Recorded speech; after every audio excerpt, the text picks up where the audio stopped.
Hello दोस्तों, insurance अड्डा channel में आपका बहुत बहुत स्वागत है। दोस्तों, अगर आपकी उम्र 60 वर्ष या उससे ज़्यादा है या आपके घर में कोई व्यक्ति हैं, आपके माता पिता, आपके दादा दादी, जिनकी उम्र 60 वर्ष या उससे ज़्यादा है और उनको आप एक फ़िक्स इनकम प्रोवाइड कराना चाहते हैं और जो पैसा आप इन्वेस्ट करें उस पर किसी भी तरह का कोई संकट ना हो, यानी किसी भी तरह का कोई रिस्क ना हो, 5 साल के बाद में वो सारे का सारा पैसा आपको वापस मिले, तो इस तरह की स्कीम के लिए सबसे बेस्ट ऑप्शन है पोस्ट ऑफिस की सीनियर सिटीजन सेविंग स्कीम, जिसको शॉर्ट में SCSS कहा जाता है। इसके अंदर जो भी पैसा आप जमा करेंगे उस पर आपको फ़िक्स इंटरेस्ट मिलता है 8.2% एनुअली, और जो भी उसके अकॉर्डिंग जो पैसा आपने जमा किया और इस इंटरेस्ट रेट के अकॉर्डिंग जो भी कैलकुलेशन होती है, यानी जो भी इंटरेस्ट बनता है, उसको हर 3 महीने के बाद यानी क्वार्टरली बेसिस पर आपके अकाउंट में भेज दिया जाता है। इसके अंदर आप नॉमिनी भी बना सकते हैं। जिसको भी आप नॉमिनी बनाएंगे उसी के खाते में वो पैसा वापस आएगा, अगर अनफॉर्चुनेट उन व्यक्ति की डेथ हो जाती है उस ड्यूरेशन में जब पॉलिसी यानी कि ये स्कीम चल रही है। एक्चुअली ये पॉलिसी नहीं है, ये एक तरह का प्लान है जो सीनियर सिटीजन के लिए चलाया जा रहा है सरकार द्वारा, जो सरकारी बैंक हैं उनके अंदर भी और पोस्ट ऑफिस के अंदर भी। तो इसका अकाउंट आप पोस्ट ऑफिस के अंदर या फिर सरकारी बैंक्स के अंदर ओपन कर सकते हैं। ये एक फ़िक्स इनकम स्कीम है जिसके अंदर पैसा जमा करने के बाद हर 3 महीने के बाद में एक फ़िक्स इनकम आती रहती है और 5 साल तक ये इनकम आती रहेगी। 5 साल के बाद में जो पैसा आपने जमा किया है वो आपको एज इट इज़ वापस मिल जाएगा। तो आइए जानते हैं दोस्तों कि कितना पैसा इसके अंदर हम जमा करके हमें क्वार्टरली बेसिस पर यानी हर 3 महीने में कितना इंटरेस्ट मिलता है, और इसके अलावा जो इससे रिलेवेंट जो भी पॉइंट्स हैं, जो इम्पोर्टेंट पॉइंट्स हैं, वो भी मैं इस वीडियो में कवर करूँगा। जैसे मान लीजिए इसके अंदर आप मिनिमम 1000 रुपये की राशि जमा करके शुरुआत कर सकते हैं। तो सपोज़ कीजिए अगर आप इसके अंदर 50,000 रुपये जमा करते हैं तो 50,000 रुपये की राशि जमा करने के बाद में हर 3 महीने के बाद आपको 1024 रुपये मिलेंगे, बिल्कुल फिक्स।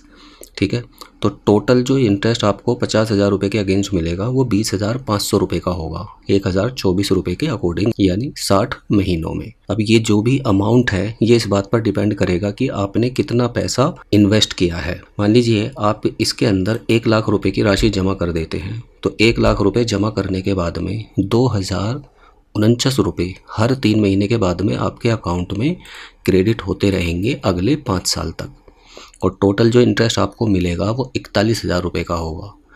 इसी तरह से अगर मान लीजिए आप इसके अंदर 3 लाख रुपए की राशि जमा कर देते हैं, तो 3 लाख रुपए की राशि जमा करने के बाद में हर 3 महीने के बाद आपको 6150 रुपये इसके अंदर मिलते रहेंगे, और टोटल जो इंटरेस्ट आपको मिलेगा 5 सालों में यानी 60 महीनों में वो 1,23,000 रुपये का होगा, और 5 साल के बाद में आपको आपके 3 लाख रुपये एज इट इज़ वापस मिल जाएंगे। और दोस्तों, ये तो इसकी बेसिक कैलकुलेशन हो गई। तो मिनिमम आप इसके अंदर 1,000 रुपये से शुरुआत कर सकते हैं और मैक्सिमम एक व्यक्ति 15 लाख रुपए जमा कर सकता है। लेकिन वहीं अगर आप ज़्यादा पैसा जमा करना चाहते हैं तो आप उस केस में जॉइंट अकाउंट ओपन कर सकते हैं अपने स्पाउस के साथ, और उसके बाद आप 30 लाख रुपए तक इसके अंदर जमा कर सकते हैं। अगर आप 30 लाख रुपये इसके अंदर जमा कर देते हैं तो आपको हर 3 महीने के बाद में 61,500 रुपये की राशि प्राप्त होगी। अब अगर हम इसको कैलकुलेशन करके देखें कि मंथली हमारी कितनी इनकम बनेगी, तो 20,500 रुपये आपको हर महीने फिक्स इनकम आना शुरू हो जाती है। 5 साल तक ये इनकम आपको आती रहेगी, और जो भी पैसा आपने जमा किया है, इस केस में 30 लाख रुपए जो आपने जमा किए हैं, वो 5 साल के बाद में आपको आपके 30 लाख रुपए एज इट इज़ मिल जाएंगे, यानी कि वो वापस मिल जाएंगे। तो ये यहाँ पर आप देख सकते हैं ये स्कीम बेहतरीन इंटरेस्ट रेट प्रोवाइड कराती है, और इसके अलावा मार्केट में कोई भी दूसरी स्कीम इस तरह के जो इंटरेस्ट रेट है वो प्रोवाइड नहीं कराती, यानी इससे कम ही इंटरेस्ट रेट देखने को मिलते हैं।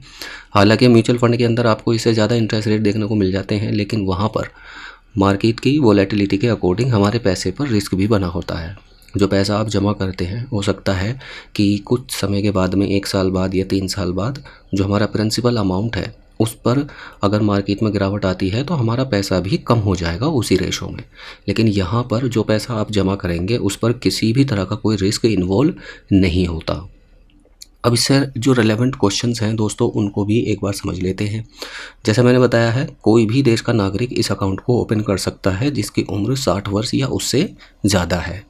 जो रिटायर्ड सिविल एम्प्लॉयज़ होते हैं वो 55 साल की उम्र में भी इस अकाउंट को ओपन कर सकते हैं और रिटायरमेंट बेनिफिट मिलने के 1 महीने के अंदर इसके अंदर इन्वेस्टमेंट कर सकते हैं। रिटायरमेंट डिफेंस एम्प्लॉय के लिए जो उम्र रखी गई है वो 50 से 60 साल के बीच की है, यानी अगर उनकी उम्र 50 साल भी है तो वो इसके अंदर इन्वेस्टमेंट कर सकते हैं। आप इस अकाउंट को इंडिविजुअली या फिर जॉइंट अकाउंट भी ओपन कर सकते हैं।